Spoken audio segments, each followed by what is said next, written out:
அனைவருக்கும் வணக்கம். Welcome to Saro's kitchen. இன்றைக்கி நம்ம செய்ய போகிற ஸ்பெஷல் ரெசிபி வாழைப்பூ குருமா. இந்த வாழைப்பூவை நல்லா சுத்தம் செஞ்சுட்டு இது மாதிரி கட் பண்ணி எடுத்து மோரில் போட்டு வச்சுருக்கேன். இதை செய்முறையும் தேவையான பொருட்களையும் இப்போ நம்ம பார்க்கலாம்.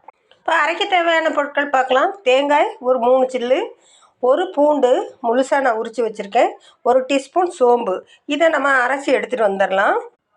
இப்போ நாம் தேங்காய், பூண்டு, சோம்பு இதை அரைச்சிட்டு எடுத்துக்கிட்டோம். இது ஒரு ஓரமாக இருக்கட்டும்.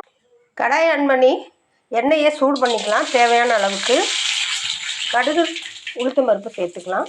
கூடவே சீரகம் சேர்த்துக்கலாம். இது கூட ஒரு 15 சின்ன வெங்காயம் கட் பண்ணதை சேர்த்துக்கலாம். இந்த சின்ன வெங்காயம் வதங்கினதையும் தக்காளி சேர்த்துக்கலாம்.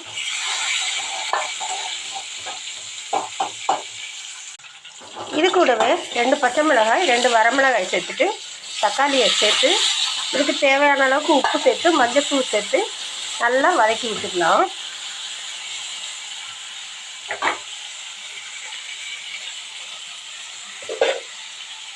ஒரு 1/4 டீஸ்பூன் மஞ்சள்தூள் சேர்த்துக்கலாம்.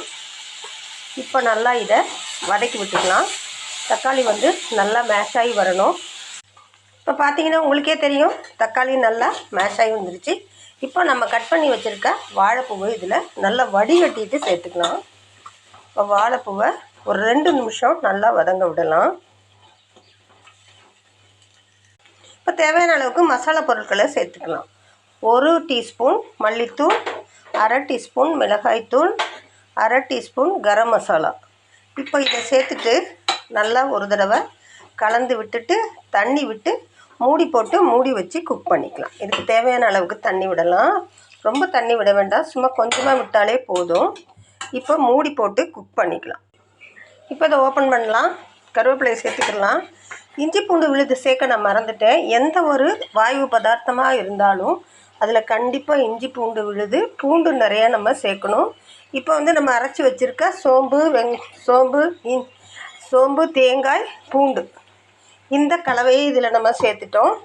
இதோட பச்சை வாசனை போகிற வரைக்கும் இதை குக் பண்ணி எடுத்தோம்னா சூப்பரான வாழைப்பூ குருமா ரெடி. இப்போ மூடி வச்சிடலாம். மிகவும் சுவையான வாழைப்பூ குருமா ரெடி. இது போல் நீங்களும் செஞ்சு பாருங்கள். உங்களுக்கு ரொம்ப ரொம்ப பிடிக்கும். வீட்டில் இருக்க எல்லாருக்குமே ரொம்ப பிடிக்கும். லாஸ்ட்டாக மல்லித்தலையை போட்டுக்கோங்க. இப்போ சர்வ் பண்ணிடலாம்.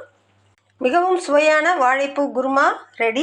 இந்த வீடியோ உங்களுக்கு பிடிச்சிருந்துச்சுன்னா லைக் பண்ணுங்கள், ஃப்ரெண்ட்ஸ் அண்ட் ஃபேமிலிக்கு ஷேர் பண்ணுங்கள், கமெண்ட் பண்ணுங்கள், சப்ஸ்கிரைப் பண்ணுங்கள். மீண்டும் ஒரு புத்தம் புது வீடியோவில் சந்திக்கலாம். தேங்க்யூ.